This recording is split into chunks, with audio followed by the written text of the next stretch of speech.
Jelang Hari Raya Idul Fitri terjadi lonjakan penumpang kereta bandara dari Medan menuju Kuala Namu maupun sebaliknya. Peningkatan penumpang mulai terlihat sejak di pintu masuk dan keluar stasiun Bandara Kuala Namu. Antrian cukup panjang juga terjadi pada pembelian tiket sejak Sabtu kemarin.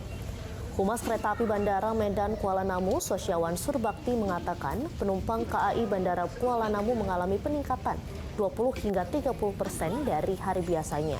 Diperkirakan lonjakan penumpang ini juga masih terjadi hingga H+3 Lebaran mendatang.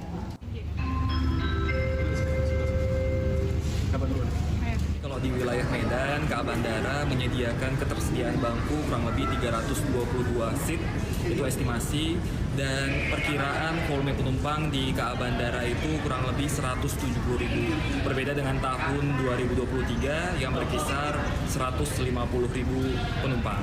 Dan di KA Bandara ini kita juga menyediakan takjil kepada penumpang yang akan berbuka puasa. Jadi kita akan berbagi takjil.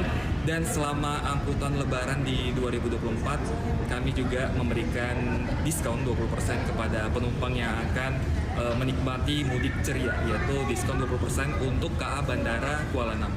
Artinya ini meningkat ya Bang ya? Jelajahi cara baru mendapatkan informasi. Download Metro TV Extend sekarang.